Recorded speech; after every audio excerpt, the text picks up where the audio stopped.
మొన్న జమ్మూ కాశ్మీర్లోని పహల్గాంలో ఉగ్రవాదులు చాలా మందిని కాల్చారు. అందులో పాపం 26 మంది అమాయక ప్రజలు చనిపోయారు. అందులో చాలా మంది టూరిస్టులే. మన ఇంటెలిజెన్స్ వాళ్ళు ఏం కనిపెట్టారంటే ఈ దాడి వెనుక హఫీజ్ సయీద్ అనే ఒక పెద్ద టెర్రరిస్ట్ ఉన్నాడంట. వాడు పాకిస్తాన్లోని లష్కర్ ఎ తొయిబా అనే ఒక భయంకరమైన గ్యాంగ్ పెద్ద. అంతేకాదు పాకిస్తాన్ గవర్నమెంట్ కూడా వాడికి సాయం చేసిందంట. ఈ విషయం తెలిసి మన దేశం మొత్తం కోపంతో ఊగిపోయింది.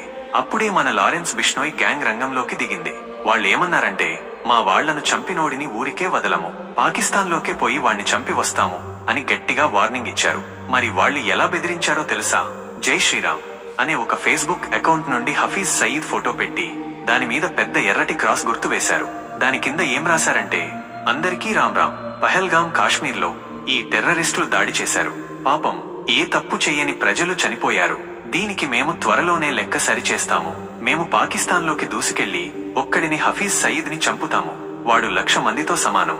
అంటే వాళ్ళు ఏమంటున్నారంటే మీరు మా అమాయక ప్రజలను చంపారు, ఇప్పుడు మేము పాకిస్తాన్లోకి వచ్చి 1,00,000 మందితో సమానమైన వాడిని చంపుతాము అని డైరెక్ట్ గా బెదిరించారు.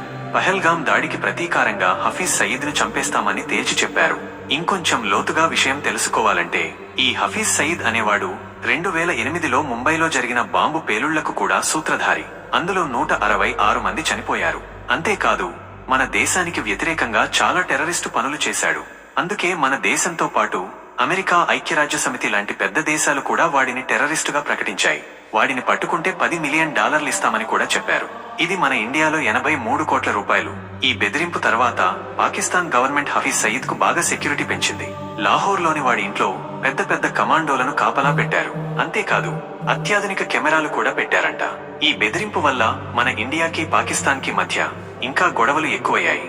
మన వాళ్ళు అయితే సింధు నదీ జలాల ఒప్పందాన్ని రద్దు చేస్తామని, అక్కడ ఉన్న మన రాయబారులను వెనక్కి పిలిపిస్తామని కూడా అన్నారు. అందుకే లారెన్స్ బిష్నోయ్ గ్యాంగ్ పహల్గాం దాడికి ప్రతీకారంగా హఫీజ్ సయీద్ ను చంపుతామని బెదిరించింది. ఈ విషయం వాళ్ళు సోషల్ మీడియాలో అందరికీ తెలిసేలా చెప్పారు.